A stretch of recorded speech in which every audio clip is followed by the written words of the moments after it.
Pekoautalle ensimmäisen videon merkeissä. Ollaan tässä justiinsa lähdössä menossa hakemaan Migraa Pekoautalle päin ja saadaan projekti pikkuhiljaa käyntiin. Tosiaan porukalla hankittiin tollanen K11-korinen Migra ja siitä olisi tarkoitus tehdä tollanen Migra Endurance Cupin kilpuri. Tavoite olisi, että sen sais ensi kesänä ajoon, että tuote on aika raakille vielä, että kaaret on sisässä, mutta aika lailla muuten auto tekemättä ja aika paljon on tehtävää siinä ulkokuoressakin, kun se on vähän ollut laiminlyötynä muutaman vuoden odottamassa motivaatio edellisellä tekijällä ja siellä on sitten käyty vähän peltejä hakkaamassa ja lasit lyöty jo valmiiksi rikki, ettei tarvii niitä itse poistaa. Nyt on vetoautossa trailerin perässä ja kohta nostetaan herkku kyytiin ja lähdetään viemään sitten pajalle.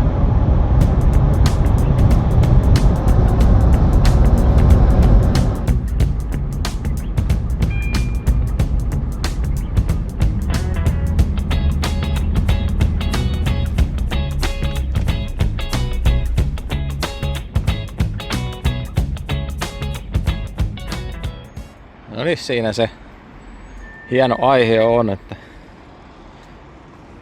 pikkuista sanomista noiden vandaalien jäljiltä saattaa olla ja tuulilasi puuttuu, pientä lakkavaurioa konepellissä ja katossakin. Mutta tässä nyt ehkä se iso juttu, mikä tässä oli hyvää, niin täällä on valmiiksi tehty turvakaaret ihan asialliset. Tähän tarvii ilmeisestikin tuohon pääkaareen niin ristikko tehdä, mutta muuten pitäisi olla ihan sääntöjen mukainen paketti. Penkit pitää auto edelliselle omistajalle palauttaa, että niitä ei saatu kauppaan mukaan, mutta muuten ihan asiallisen oloinen laite. Täällä vähän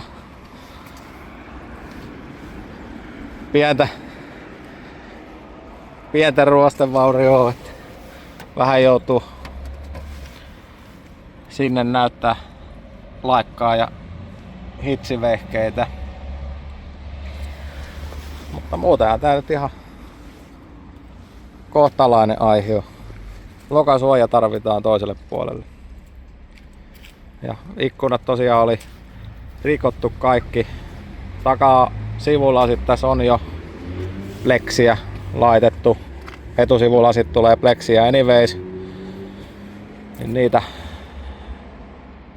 niitä ei tarvitakaan. Sama juttu takalasi, että se laitetaan pleksiä. Me ei tarvi lasia enää lähteä repiä sieltä pois.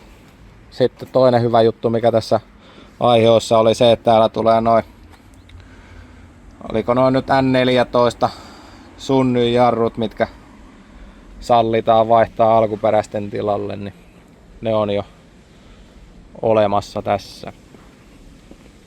Mutta otellaan tässä vielä Arttu paikalle, niin vedetään auto tuohon trailerin kyytiin ja lähdetään viemään pajalle.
on saanut tuotteet toimitettua perille.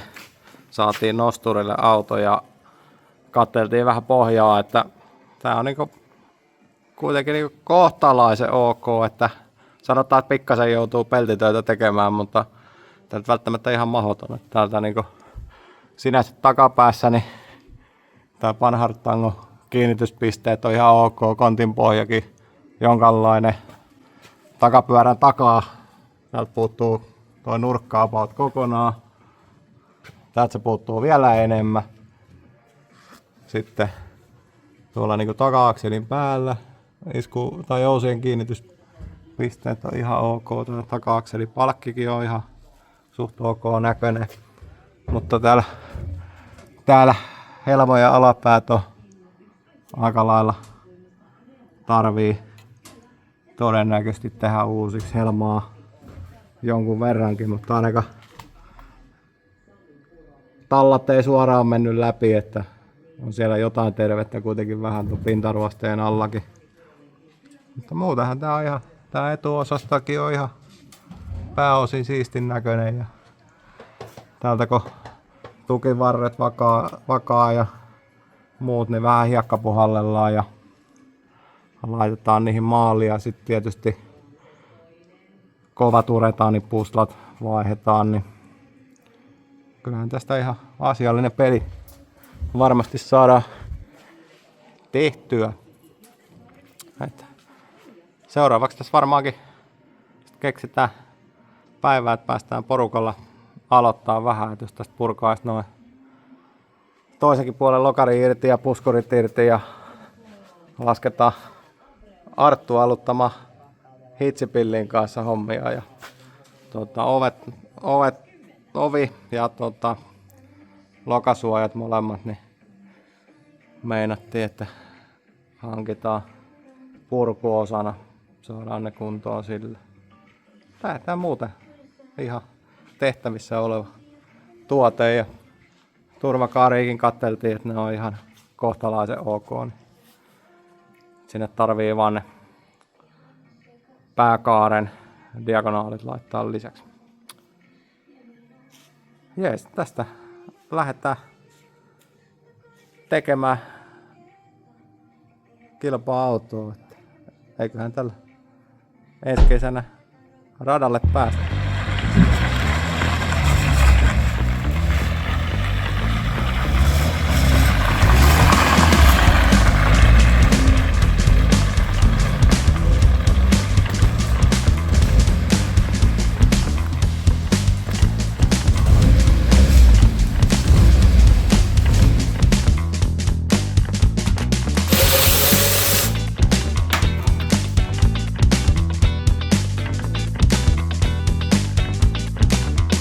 Aavistuksen verran huono.